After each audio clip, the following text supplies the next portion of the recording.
આજે જમનરામ મહારાજ બાપુને લાખવાર વંદન. એમના નામથી ને એમના કામથી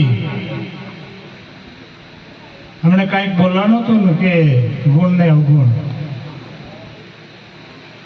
1000 વાર અવગુણ ને એક જ ગુણ, એ પણ પહોંચી વળે એવા મહાપુરુષો.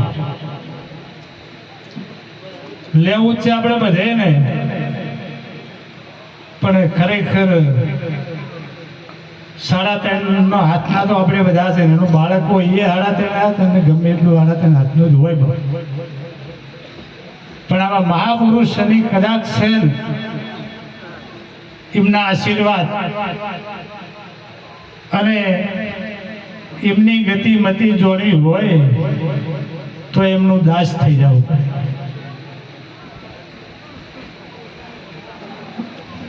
દાસના દાસ રોમદાસ એવું અમારે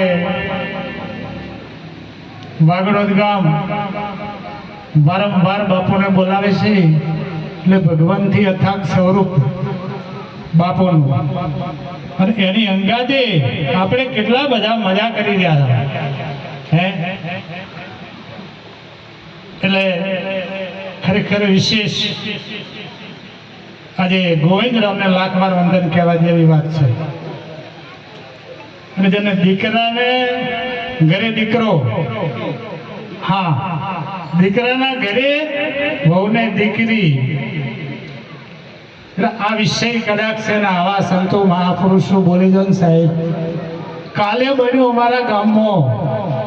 અમારા ગામની સાઈડની અંદર હરિપુરા ગામ, સદારામ બાપુની હાજરીમાં 3 ભાઈઓ હતા. અત્યારે હાલ તો બધા આપણે હારા જ છે, એક ખરાબ કોઈ નથી, પણ થોડા ફેરફાર થયો ને એટલે બાપુને આવા બાપુએ કોઈ વાત કરી કે આવો ને બાપુ આપણે હરિપુરા ગોમર્યું ને ત્યાં જઈને થોડોક આપણે તમારો શબ્દ રાખે એવી વાત છે.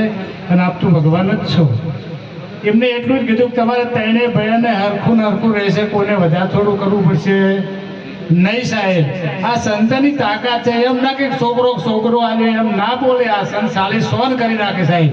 અત્યારે દીકરો મજા કરી જોશે સાહેબ. અને 3 ઘરને વંદન ને આખા ગોમને પણ વંદન અમારી બાજુમાં જ છે હરિપુરા. અને આવા સંતો કદાચ હરિમાં બોલી જો તો સાહેબ આખો વાગડો રહ્યો ને એ તમને વિચારમાં આવી જાય. અને હું તો ખરેખર બહુ તમારા ગામને બહુ વિચારું છું. હર કોઈ ભજન હોય ને તમારા મંડળમાં અને ગામમાં ગમે તે, ખરેખર તમે બહુ વિશેષ માણસો છો સાહેબ. આપ તો તમે આચાર્ય સાહેબ છો, પણ કલેક્ટર પર આવી કહો બાપુ,